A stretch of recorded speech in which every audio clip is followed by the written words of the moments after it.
Everything about Braves right-hander Mike Soroka is a little funky. He's Canadian for starters. That's a rarity. Only 8 Canadians have played in the majors this season, and that's if you generously include Vladimir Guerrero Jr., who was born in Montreal. Soroka has an unusual delivery, in which he tilts back with his upper body as he brings his pitching arm behind him and then kind of slings the ball in what seems like an almost effortless delivery, at least compared to the all-max effort we see from so many pitchers these days. Unique deliveries are also rare these days, and Soroka's is different enough that he's going to be one of those guys with whom you catch a glance of his wind-up and immediately know who is pitching. He doesn't give up home runs.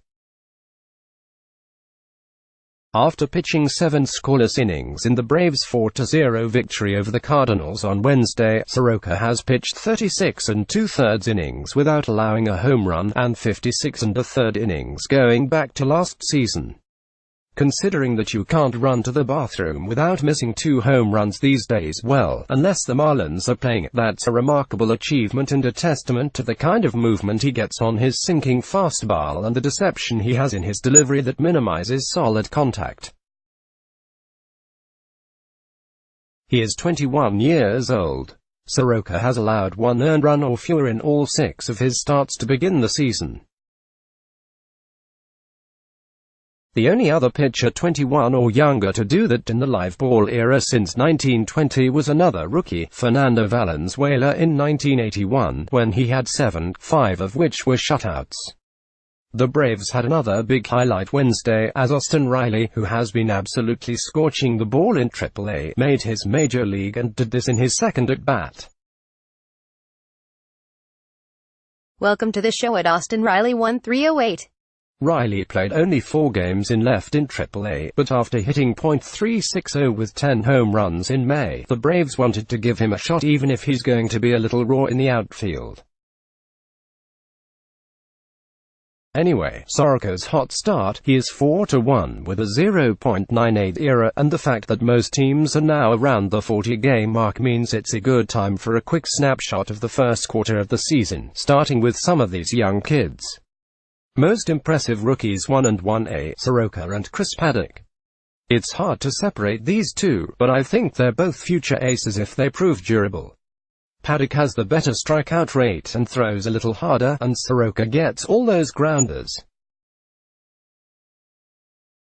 Both are fun to watch and confident, with a great feel for pitching. Point 2. Fernando Tatis Jr. He's still on the eel, but we saw all the talent in April, power, speed, plus defense at shortstop. He's a future star and possible MVP candidate. Point 3. Vladimir Guerrero Jr. Okay, the numbers aren't great so far, but with his 2-homer game on Tuesday, look for him to relax and the hits to start falling. Point 4. Pete Alonso. He has 12 home runs while showcasing some of the best raw power in the game. The strikeouts, on pace for 198, are a concern, but there is some hit potential here, and I think he'll eventually cut down on the Ks. Point 5. Victor Robles. He has flashed power and speed and can play center field, but that 46-7 strikeout-to-walk ratio is a big red flag. Strikeouts weren't a big issue for him in the minors, so he might be selling out too much to get to that power. Honorable mention, Dan Vogelbach. Hey, the guy is hitting .248, .390, .602 with 11 home runs. Bottom line, it looks like another impressive year for rookies. Michael Chavis has been great in Boston, and Christian Walker is an unconventional rookie at 28, but he has big numbers for Arizona. Alex Verdugo is finally getting playing time for the Dodgers and has impressed with his line drive stroke. Brandon Lowe has hit for power for the Rays. Yusei Kikuchi has been as advertised in the Mariners rotation, a solid number 3 starter. Willians Astudillo, everyone's favorite pudgy contact hitter, has just 2 strikeouts in 70 plate appearances.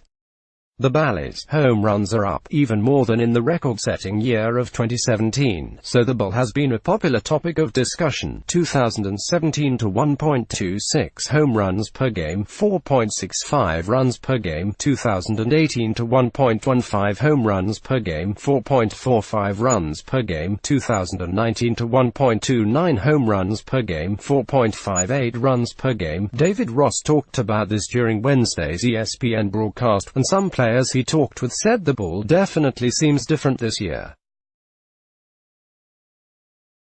It's worth mentioning that home runs are down slightly in May, 1 home run every 25.79 at-bats in April and 1 every 26.92 at-bats in May, but here's another example of the ball contributing to all the home runs. The Triple-A leagues switched to the Major League Ball this season, and look at the impact on offense there. Pacific Coast League 2018, .270, .340, .423, 4.97 runs per game, 0.94 HR. Game 2019, .270, .351, .466, 5.61 runs per game, 1.42 HR. Game home runs are up 50%. Wow. International League 2018, .252, .320, .389, 4.16 runs per game, 0.80 HR. Game 2019, .264, .343, .439, 5.24 runs per game, 1.18 HR. Game home runs are up almost 50% here as well. Keep that in mind when you see some of those gaudy triple-A numbers from hitters this season. The numbers are going to look a lot more impressive than in recent years. The good one, Cody Bellinger's Ted Williams-like start. Actually, he's on pace for 55 home runs. Williams hit more than 40 just once, 43 in 1949. You owe it to the Gamebrews slugger Christian Yelich, is driven to show his MVP season was anything but luck. Story 2. Christian Yelich. Yeah, .333, .451, .716 could be the start of another MVP season. .3. Hyunjin Roo's 54-3 strikeout-to-walk ratio. Nolan Ryan had 118 innings in his career with at least 3 walks. .4. The Astros. They are riding an 8-game win streak. They're the only team with an 8-game streak so far. And they've had 2 of them. .5.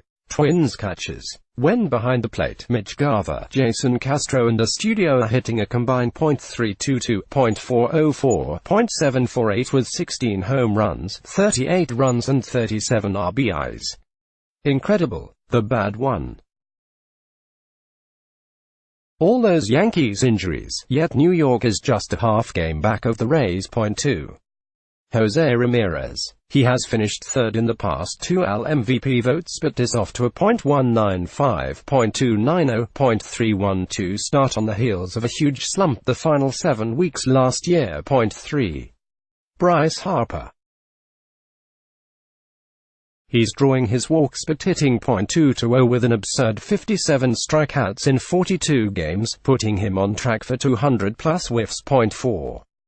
The Nationals. Harper's former team clearly has been the most disappointing so far, with a 17-25 start. .5. The closer carousel. With some teams going to closer by committee and others revolving through guys losing their jobs, it has been a frustrating start for fantasy owners, not to mention managers trying to stabilize the late innings of games. The ugly one. The Marlins offense. The 1906 White Sox were called the hitless wonders. But they won the World Series. The Marlins will not win the World Series.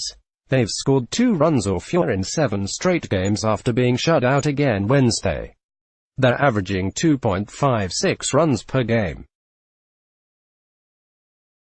Maybe we need relegation like European soccer leagues. .2.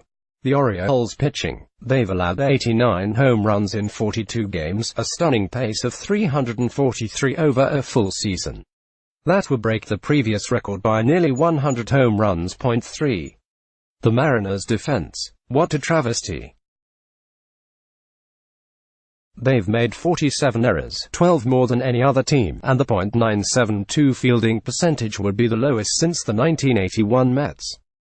Errors aren't everything, but this defense is also lacking in aesthetic quality and advanced metrics.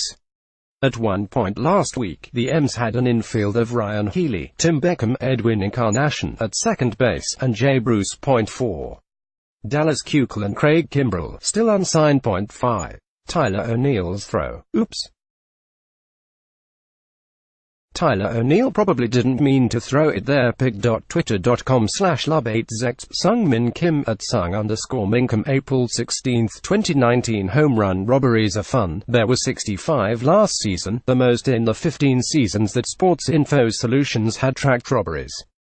We already have had 21 this year, so we might top that mark.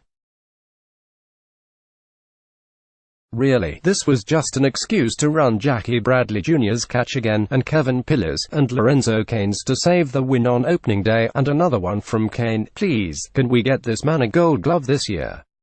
Edwin Jackson. The well-traveled Jackson started Wednesday for the Blue Jays, his 14th Major League team. Edwin Jackson has played for almost half the league. Hushed face. Pic.twitter.com/JXNLXORDKFMLB stats and MLB stats May 15, 2019. Congrats, Edwin. Maybe you deserve the Iron Throne. Surviving is half the battle.